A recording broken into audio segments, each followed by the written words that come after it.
दोस्तों, आज मैं जो कहानी बताने जा रहा हूँ वो सिर्फ एक कहानी नहीं, एक ऐसा रहस्य है जो बहुत कम लोग जानते हैं। सब हनुमान जी को राम भक्त के रूप में जानते हैं, लेकिन क्या आप जानते हो कि उनके जन्म के पीछे खुद महादेव का हाथ था? क्या हनुमान जी सच में शिव जी के अवतार थे? आज सच जान लो। बहुत प्राचीन समय की बात है, जब देवता और असुर मिलकर समुद्र का मंथन कर रहे थे। इससे कहा जाता है समुद्र मंथन। मंथन के दौरान अनेक दिव्य वस्तुएं निकली। लक्ष्मी जी, कामधेनु, ऐरावत और फिर निकला विष। इतना भयानक विष कि पूरी सृष्टि जल सकती थी। तब सब देवता भाग कर गए महादेव के पास, और महादेव शिवा ने बिना सोचे समझे वो विष पी लिया। इसी वजह से उनका नाम पड़ा नीलकंठ। लेकिन कहानी यहीं ख़त्म नहीं होती।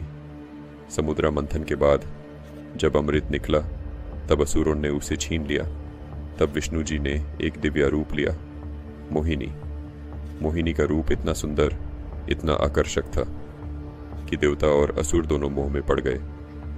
जब महादेव ने सुना कि विष्णु जी ने एक अद्भुत रूप लिया है, तो उन्होंने भी देखने की इच्छा की। और जब शिव जी ने मोहिनी का दर्शन किया, उस पल कुछ ऐसा हुआ जो किसी ने सोचा भी नहीं था। महादेव जैसे वैरागी, योगी, तपस्वी एक पल के लिए उस रूप की माया में बंध गए। यह कोई कमजोरी नहीं थी, ये विष्णु की माया की शक्ति थी। उस समय शिव जी का एक दिव्य तेज, एनर्जी प्रकट हुआ। वो तेज इतना शक्तिशाली था कि अगर पृथ्वी पर सीधा गिरता तो महाविनाश हो सकता था। देवता घबरा गए। तब उस तेज को संभाल कर रखा गया। यह शक्ति किसी आम जीव के लिए नहीं थी, यह शक्ति किसी महाकार्य के लिए थी। भगवान विष्णु ने कहा, समय आने पर यह शक्ति धरती पर जन्म लेगी और धर्म की रक्षा करेगी। इसी दौरान धरती पर एक वनार रचा था। वहां एक देवी स्वरूप महिला थी, अंजना। अंजना पहले स्वर्ग की अप्सरा थी, लेकिन श्राप के कारण उन्हें पृथ्वी पर जन्म लेना पड़ा। उन्होंने कठोर तपस्या की। उनका एक ही सपना था, एक ऐसा पुत्र जो बलवान हो, तेजस्वी हो और भगवान का सेवक हो। उनकी तपस्या से प्रसन्न होकर वायुदेव ने आशीर्वाद दिया। और वही समय था जब शिव का संभाला हुआ दिव्य तेज वायु के द्वारा अंजना के गर्भ में प्रवेश करता है। और फिर जन्म हुआ एक ऐसे बालक का जिसका तेज सूर्य के समान चमकता था, जिसकी शक्ति पहाड़ों को हिला सकती थी, जिसका हृदय पवित्र था। वही बालक थे हनुमान। इसलिए उन्हें कहा जाता है पवन पुत्र अंजनी नंदन। और कई ग्रंथों में शिव का अंश, कुछ पुराणों में उन्हें 11वां रुद्रा भी कहा गया है। लेकिन दोस्तों, ये तो सिर्फ उनके जन्म की कहानी थी।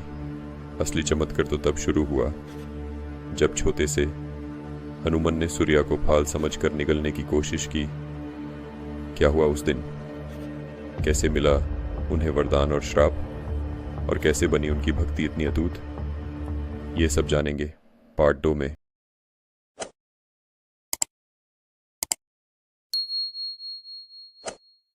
दोस्तों, पार्ट 1 में हमने देखा कैसे हनुमान जी का जन्म हुआ। लेकिन क्या आप जानते हो कि उनका बचपन ही पूरा देवताओं को हैरान कर देने वाला था? आज हम देखेंगे उनके अद्भुत बल, शक्ति और कैसे उन्होंने अपनी पहली मिरेकल किया। बचपन में हनुमान जी का तेज इतना था कि वो अक्सर अकेला ही खेलते। एक दिन उन्होंने सूर्य को एक बड़ा फल समझ लिया। उन्होंने पूरे सूर्य को निगलने की कोशिश की। देवता लोग हैरान हो गए, बच्चा इतना शक्तिशाली कैसे हो सकता है? तब इंद्र आए और उन्हें बिजली से रोकने की कोशिश की। बिजली लगी, हनुमान जी गिर गए, लेकिन उन्होंने सिर्फ थोड़ा दर्द महसूस किया। तब इंद्र ने उन्हें श्राप दिया, जितनी शक्ति तुमने ली उतनी तुम्हें श्राप भी मिलेगी। लेकिन वायुदेव ने आशीर्वाद दिया, जो शक्ति तुम्हारे अंदर है वो तुम्हारी सेवा और भक्ति में लगेगी। बचपन में हनुमान जी का उद्दन शक्ति काफी पावरफुल था। एक पल में वो पहाड़ों को छू लेते, एक पल में वो समुद्र पार कर लेते। और जैसे जैसे बड़े होते गए, उनकी शक्ति और तेज बढ़ता गया, इसलिए उन्हें पवन पुत्र भी कहा गया। बचपन के छोटे छोटे मिरेकल्स में शिव का अंश हमेशा साथ था। जब हनुमान जी ने अपना पहला बड़ा परीक्षा चैलेंज लिया, या जब उन्होंने किसी वानर राजा को रक्षा किया, या जब उनकी भक्ति और सेवा की शक्ति देवताओं को हैरान कर दिया, ये सब दिखाता है कि हनुमान जी सिर्फ बलवान नहीं, भक्ति में अत्यंत शक्तिशाली भी थे। हनुमान जी के बचपन का हर खेल, हर एडवेंचर, हर मिरेकल एक शिक्षा है कि शक्ति का सही उपयोग और भक्ति सबसे बड़ी शक्ति है। यही रीजन है कि दुनिया भर में उनका नाम सबसे बड़ा भक्त और देवता के रूप में माना जाता है।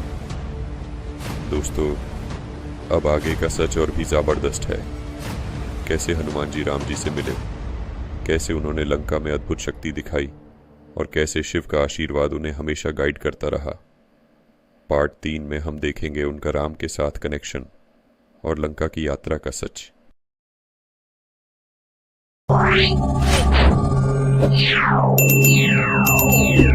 जब हनुमान जी का जन्म हुआ, तब बचपन से ही वो बहुत ही तेज, शक्तिशाली और शरारती थे। सूरज को फल समझ लिया। एक दिन सुबह सुबह उन्होंने सूरज सुन को देखा। उन्हें लगा कि ये कोई लाल फल, फ्रूट है। बस फिर क्या था, हनुमान जी सीधा आसमान में उड़कर सूरज को खाने चल पड़े। ये देखकर सब देवता डर गए। तब इंद्रादेव ने अपना वज्रा, थंडर वेपन, फेंका। वज्रा हनुमान जी के थोड़ी जौ पर लगा। इस वजह से उनका नाम पड़ा हनुमान, हनुमान थोड़ी जौ। हनुमान जी के पिता वायुदेव, पवन देव बहुत गुस्सा हो गए।